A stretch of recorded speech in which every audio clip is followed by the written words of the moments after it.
Hey guys, Hunter McWaters here, and I wanted to do a quick podcast. I don't want to feel like I'm beating a dead horse here, but there were a few really big lessons I learned on this spring bear hunt that I just did. It's my first spring bear hunt, and I think every time you go on a big hunt like this, you come back with lots of lessons learned. And this was stuff that was just, marinating and percolating in my brain on that long drive home after not filling my tag and coming close. And so, I learned some stuff, just lessons, kind of life/hunting lessons, but also on the gear side of things. So I want to share a few of my favorite pieces of gear, some things that went well, some things that were, maybe not so good. And then also some of just like the big takeaways from the hunt itself. So if you are listening to this, go ahead to the YouTube version and check that out, because I'm going to be showing you some of the gear I'm talking about here. You can find the YouTube channel by searching my name, Hunter McWaters, or The Hunter's Quest. So anyway, I'm going to jump right in here. I'm going to start off with some of the stuff I learned. Again, some of these lessons, as you guys probably know, coming back from a hunt where you didn't punch your tag can be a little painful. But in the long run, they just make you better hunter. So I definitely had some takeaways, and I had a really long conversation with Brian Call on the way home, and he kind of helped me like process through some of this stuff.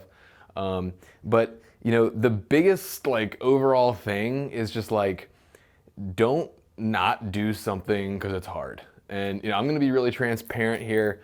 I'm not exactly necessarily proud of how the hunt ended up, but I think that, like I said, I learned a lot from it, and I think you guys can maybe learn something from it too. I mean,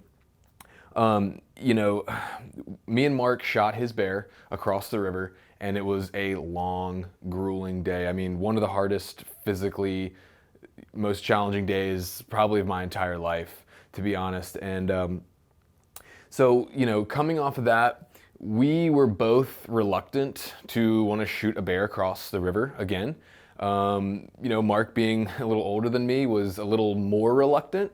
And I think, we said it in the podcast that I did with Mark, that when we recapped the hunt, like, if he had given me even just a hint of, go for it, man, let's do it, I would have definitely shot a bear across the river.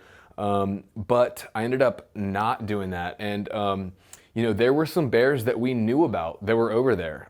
They were there like almost every time. I went at a certain time and looked at this certain spot. There was this a black bear there, and he wasn't huge, wasn't like an amazing bear or anything, but who cares? It would have been my first bear. So we knew he was there, but we were trying to find something on our side of the river. And we did actually end up finding, we talk about meatball. We found this just giant, massive chocolate bear on our side of the river, and we almost killed him. But that kind of goes, into the whole, a bird in the hand is worth two in the bush kind of thing. I mean, don't pass up opportunities that are there. I was, in shooting range of this black bear across the river at least two, maybe three times.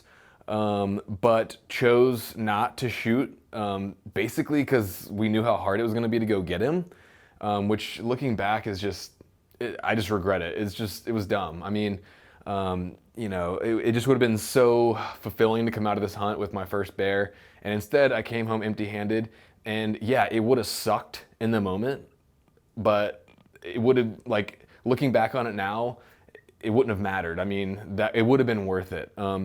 But I didn't do it, and so that's a huge takeaway. So don't wimp out. If you have an opportunity, take it. It's gonna be hard, but it'll be worth it in the end. So that's one big thing. The other thing would be to be aggressive. Like me and Mark talked about, when we found Meatball, we got into about 100 yards of him. It was like 105 yards, and he was bedded down. The wind was perfect, and we camped on him for 5 hours. Literally, I had two cameras set up on myself, one on the bear, and I was holding the gun ready to go for 5 hours. And eventually he stood up, caught a whiff, and was just gone, like instantly, like no chance. or very little chance. That's something we'll get into later. But the lesson there is sometimes you got to be a little bit aggressive. This could go either way. There's different sides of the coin here, but we really expected this bear to stand up any minute and give us a shot, but it just didn't happen. And after the first 2-3 hours, when the thermals are starting to change around 5 o'clock, we should have seen that coming, and we should have gotten aggressive and gone and made a different plan or something. But we didn't. And that's the other thing too, is if you have an opportunity where you have time and you're waiting for an animal, to maybe get up out of its bed, or if you think it's gonna emerge out of some thick cover or something like that, make sure that you are running through every single possible scenario and have a plan for that scenario. So I was set up in an area where if the bear stood up and went basically in the ideal direction, I would have a shot. But I didn't really have a mental game plan of what to do if he stood up and walked straight towards me for a step, which is exactly what he did. And then because I didn't have that, mental plan in my head, when the bear stood up and was looking straight at me, I did have, maybe a second or two where I could have punched one right in the middle of his chest, but I hadn't mentally prepared for that possibility. And so when that happened, I just kind of froze. And yes, it was very quick. It would have had to have been an extremely fast shot, but still, I think if I had mentally prepared myself for that possibility, there's a chance I could have gotten a shot off. But I wasn't ready for him to do that, and subsequently kind of threw me when he did that, and then I hesitated for a split second and he was gone. So make sure you think through all the possible scenarios, not just what you want to happen. Because as you know, animals almost never do what you want them to do. They're going to do usually the least expected things. So just make sure you have thought through every scenario if you're in that position. And going back to being aggressive too, we could have possibly tried to get around a different spot, maybe gone back down a trail and got a longer shot. Or there was a time when after it's been a couple hours, and I thought to myself, I even said to Mark, I said, Mark, let's try like a little predator call or something. And he was reluctant to do so. He thought that, within 100 yards, that predator call would probably just freak him out and he would dip out. But I could have had Mark go down the trail and try it. Which kind of leads me into the overarching principle here, which is, and this is something that Brian talked to me about, is, there's a certain dynamic when you're on a hunt and you're the younger guy or the less experienced guy, right? So I'm here with Mark Livesay, and Mark's a great hunter. He's a great guy. I love Mark. I'm not talking bad about Mark at all. Extremely experienced, and if you're gonna defer to somebody when it comes to bear hunting, Mark's one of the guys that I would recommend deferring to. However, there's a certain dynamic, and I think you guys will understand, that comes from when you're the least experienced or the youngest guy in a group, right? And also maybe different personality types come in here. But my personality type, and just knowing that this is my first Western bear hunt, and I'm hunting with a guy as knowledgeable as Mark, I kind of allowed myself to take the back seat, which is fine most of the time. However, there is a time when, I felt in my gut that we needed to try something new. We needed to try that predator call or whatever it may be, and I said it, but I didn't push back when Mark kind of disagreed. Same goes with, a couple times when I had that bear in range across the river, and I was like, man, I really want to do it, and Mark's like, no, let's wait, blah, blah, blah. He's not very big, whatever. You live and learn, but going back, and on my next hunt, I hope I will remember this lesson, but there's obviously times when you want to listen to more experience, you don't want to be cocky, you do want to learn from guys. But there also comes a time when you need to, if you have a gut feeling, or you just want to try something, there's a time for that, and you need to stand up for that and do it. Because Brian was saying, he was like, I used to do this all the time too, but at the end of the day, if you make a call and it's the wrong call and you screw it up, that's on you, right? And we agreed, like, we can live with making mistakes. It happens to all of us. What's a harder pill to swallow is when, it was kind of out of your hands because you kind of left it out of your hands. You kind of deferred to the other guys. So again, there's always a time and a place to listen and to get advice and guidance from more experience. But there is a time when you need to say, no, this is what I want to try. Let's try it. If we screw up, it's my fault. I can own that. But if it's somebody else's mistake, it's kind of a harder pill to swallow. So that's just something that I think I'm going to take forward into hunts. Like, don't second guess yourself, too much. Sometimes you just got to go with your gut and realize, like, hey, we're all just out here doing our best. And if you have something that you feel strongly about, sometimes you just need to go for it, even if you're not the most experienced or the oldest guy out there. So that was my biggest thing, and then, even on the way out, the last day, there was a time when I already had camp already packed up. I was hiking out. It was raining. I had that bear. I had one last chance at that bear. I knew it was going to add a whole day onto the trip, a hard, long, really bad day. And I hesitated, man. Like, I sat there trying to decide, should I do it? Should I do it? And finally I made up my mind, okay, you know what? Screw it. Like, it's gonna suck, but I want to kill a bear. So I start ripping out my stuff. I start pulling my rifle out, getting the camera set up. As soon as I had that camera set up, that bear was gone. So just don't hesitate. Don't do things. Don't not do things because they're hard. Because I'll tell you, that day would have been pretty brutal, pretty awful. It would have added a whole nother day onto my trip. But I'd be looking back now on footage and pictures of my first bear. I'd be eating bear meat right now. But instead, I'm just sitting with my regrets and all I got to show for it is some lessons learned. And I'm not complaining. It was still a great trip. But it would have been sweet to get that taste of victory. And it would have been totally worth another really crappy long day. And at the end of the day, it's hunting. It's even the worst days in the field are not bad days. So those are the biggest things. Go with your gut. Don't always default to experience and age. Sometimes you got to be aggressive. Sometimes you got to just go for it. Think through all your possibilities. If you're waiting on an animal to make a decision, make sure you've mentally walked through the steps of every possibility. And then, one minor thing, never ever hike in rain gear, no matter how hard it's raining. I did that on the hike out one time on like one of the first nights, and I was cold, it was raining. I figured I'm gonna throw my rain gear on, I'll be fine. By the time I got back to camp, I was soaked through from sweat, and that created a whole other problem. But anyway, that's kind of their story. That probably seems really obvious to a lot of you guys out there, but thought I'd just throw it out there. All right, now I want to turn my attention to some gear stuff that I learned or noticed on this trip, and I'll show you a few of the things.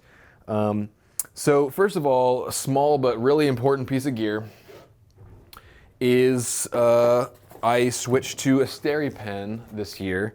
I brought this one. This is a SteriPen Ultra. Some of the other guys I think were using SteriPen Adventurers.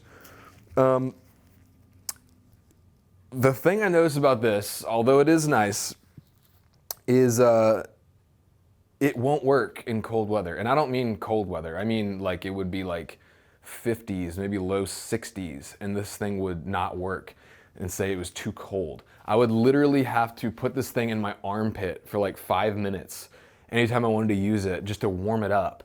So that's, I don't know, that's just a huge design flaw on these things. Not the end of the world, but very annoying. And, it kind of scares me to think, if that's what's happening in 50-degree weather, like what if I got to use this thing and it's like 5 degrees out? So that kind of freaks me out and really just underscores for me the importance of having backups, like whether it be iodine tabs or drops or whatever. I wouldn't want to rely on this Chinese-made piece of electronics for my life. You know, like make sure you have a backup. And this thing, like they got to be warm to use them. It's really weird. But the other thing is too is no matter what, as soon as you put that water in your water bottle, sterilize it, because I ended up drinking an entire bottle of unsterilized water because like, oh, I'll do it later. Of course, I forgot. Didn't end up being an issue. You know, it says in Mark, I can drink any deadly thing and it will not harm me. You know, anytime you put water in that bottle, just sterilize it because you'll forget, almost guaranteed. And bring a backup water purification option. So, second thing is I'll just talk about, I ended up ordering a pack raft. I went with a Caribou, it's a smaller one. And just, you know, it opened up so much more opportunity for killing bears that would be literally impossible without that thing, you know, crossing the river. So if you have the money to invest or can think of some kind of other solution to cross a river, and I don't mean one that you can walk across, I mean one that you cannot walk across. The pack rafts are amazing. You know, it's not, I mean, for what it is, it's very light and durable. You know, on that pack out, I had my rifle, camera gear, 3/4 of a bear, and a pack raft. And I mean, I survived. It was heavy, but you know, whatever. It just opens up a whole new world of possibilities. So if you have the time, if you have the money, I would invest in a pack raft. So I'd mentioned before my pack, I ran the Initial Ascent IA 6K. It was a great pack. I remember several times mentioning that, you know, my legs were feeling it on that pack out, but I never once felt any discomfort in my shoulders and my back. And every other pack I've run, to be honest, like after like 3 or 4 miles with a heavy load, it's starting to get uncomfortable. And that thing just really performed extremely well, even more so with the heavier weight. So I'll say it again, it's a great product. Initial Ascent. I do have a deal with them, so if you are in the market for a pack, check them out and use the code QUEST. You'll save money and you will help support the show. And you know, Joe and Dennis over there are awesome guys. You know, it's an American company, small business. They're based in Idaho, and really innovative, good packs. So that thing was killer. Second, my Hanwag boots. So these are the Tatra Light GTX. You know, I like a lighter, more flexible boot. I did end up ordering some Alverstone 2s from the Go Hunt gear shop to try out for some other kind of more, well, it doesn't really get much more intense than this hunt, to be honest, but I got a sheep hunt coming up and some other stuff. I just wanted to try them out. They're a little stiffer, they're a little higher. But anyway, these things were money for me. I would compare these to like a Laponia, and you know, Crispies are great too. I've mentioned it many times, but they just don't work for my foot shape for whatever reason. But these things did. But importantly, I will say, is the sheep feet. And you know, to be honest, when I put these things in, I was kind of like skeptical. I was like, I don't know, man, it doesn't really seem that much different or whatever. And I know this isn't like a scientific test, you know, with the control and all that stuff, but I will say one of the first nights me and Mark had a really nasty descent, and my feet were sliding all around. And we had some extra room because of the llamas, so I brought these, but I didn't initially have them in my shoes. So we had a really nasty descent on one of the first nights, and my feet were just slipping and sliding everywhere. And I ended up having to put on a ton of Leuco tape that night all over the bottom of my feet, because you know, when you get that, when you're constantly going down and you're getting that little bit of sliding and rubbing in your foot, it just eventually just wears on them. So we got some hot spots. After that, I went ahead and put these in, the sheep feet, and again, I know it's not a scientific test, but after that, I had no problems with my feet. They seem to keep your foot locked in place a little better, so they're not sliding around as much. So I definitely recommend using some sheep feet. If you can, Hanwag boots are great. I really like these boots. And once you find a good boot that really works for your foot, it's hard to go anywhere else, because it's just not easy to find good boots that work. So the sheep feet worked for me. I also used the Darn Tough sock with a merino sock liner as well. That seemed to work very well for me. But really when things changed was with the sheep feet, to be honest. So check those out. Another thing here. So when I got my stove, I realized I needed some kind of fire starter, and I just grabbed whatever. I ended up getting pyro putty, and I'm not gonna lie to you guys, it was kind of a pain in the butt. It's the way it is. It's kind of hard. You gotta pull it apart, and it's sort of hard to work with, and I had a lot of trouble getting fire started with it. I'm sure that some people love it and maybe it's good, but I didn't have great success with it. It was kind of a pain, and I ended up asking Brad about it, about what he uses, and he showed me this stuff. It's called like Esbit or something. I don't know if that's not really focusing, but ESBIT, these little like white brick things. And using these, I used like a half of one, and it got me going pretty much right away. So, and I was talking to Mark about it. He actually has like different levels of fire starter. He has like, basic like cotton balls with melted Vaseline. And then he has like, the second level, and then he has like DEFCON 5, or it's like some crazy stuff. I don't even know what it is. But that's like, will light anything on fire. But bring a couple options. These Esbit things worked great. The pyro putty wasn't so great for me. So that's what I gotta say about that. It was great having a stove, just to dry things out on that hunt. It was very wet, so having the stove was cool. The floorless shelter, that was my first trip with the floorless shelter. Ticks were an issue. If you're really creeped out by spiders and bugs and stuff, it may not be the thing for you. I was very pleasantly surprised by how dry it kept me. Like I said, we dealt with tons of rain. I never had any issues with water leaking in or anything like that. It kept stuff really dry.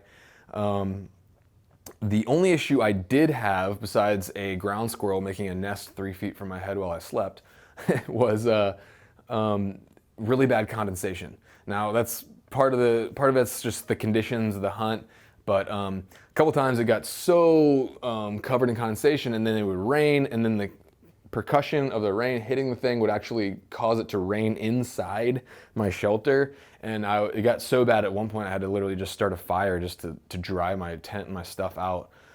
So it's kind of a catch-22 there. But the floorless shelter, if you are gonna run one, I would bring a stove if you can. So let's see, moving on.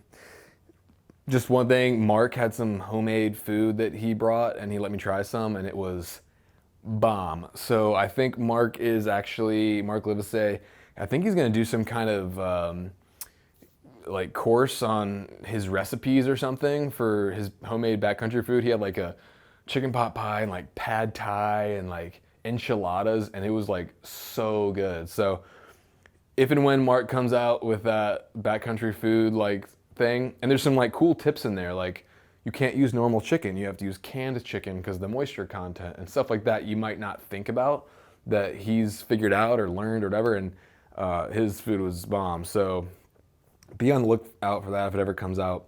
Other thing, which was like one of the most important pieces of gear I brought, was a tarp.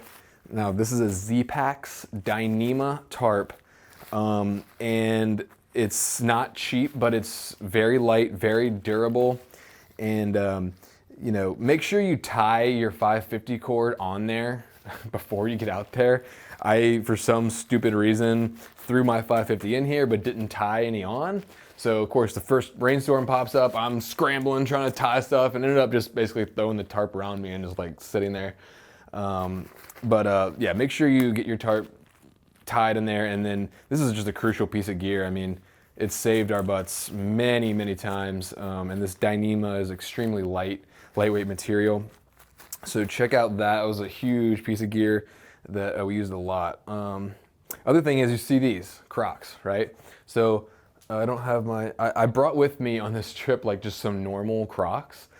And now I know why they make these like hunting Crocs. So like, I don't even know if they still make these things or not, but if they do, and if you are a Croc type person, if you like having Crocs as your camp shoes, I would recommend getting these like hunting specific ones, because they're made much more firm and sturdy. And it seems like maybe not a big deal, but like one night or a couple of nights we were camped up on a slope, and every time, I want to go back and forth from my tent, I had to walk up this slope, and my Crocs were just like normal Crocs. They were just like, I couldn't even walk. Like they would just like fold and like just twist on my feet, and just, they were terrible. So I realized the importance of having these like chunkier, thicker ones. So if you're a Croc guy or gal, and they still make these, I don't even know if they do, but get you some like hunting specific, like chunkier Crocs.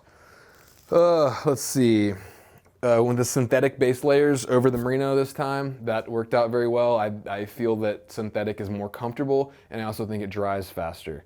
And I kind of noticed, I'm not sure if this is true or it's just whatever, but I feel like that the ticks were more drawn to my wool items. I don't know if it's the smell or the texture or what, but I noticed my woolen items, like my merino items, always had more ticks than my synthetic stuff.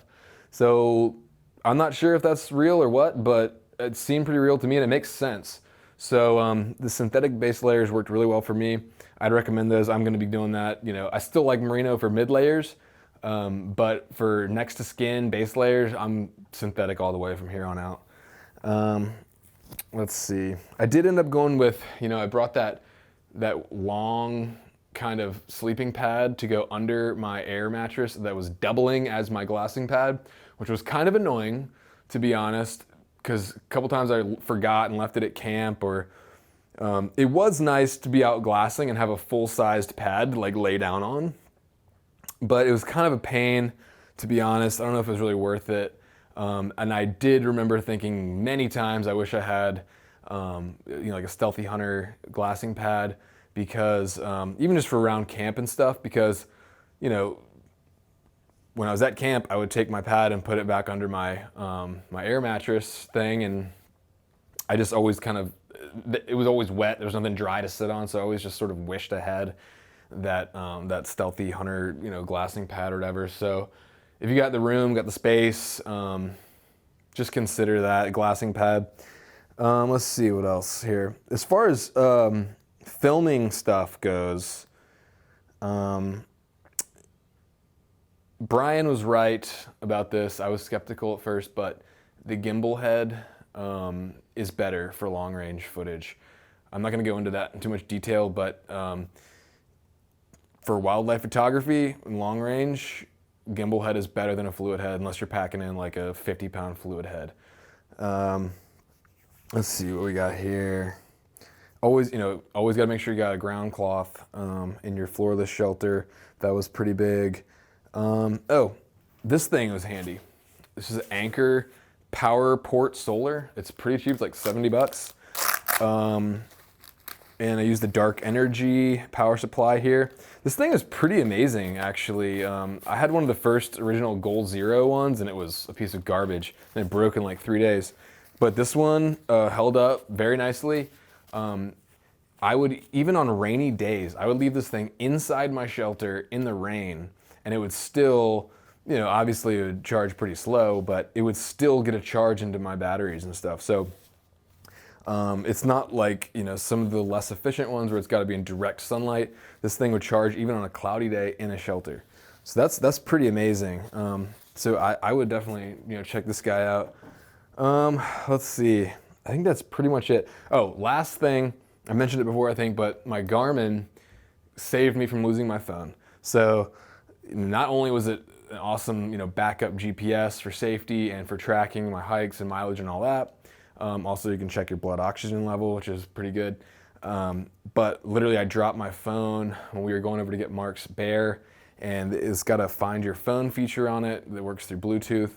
And it actually helped me, saved me from losing my phone. So this is a Garmin Fenix 7X Sapphire Solar.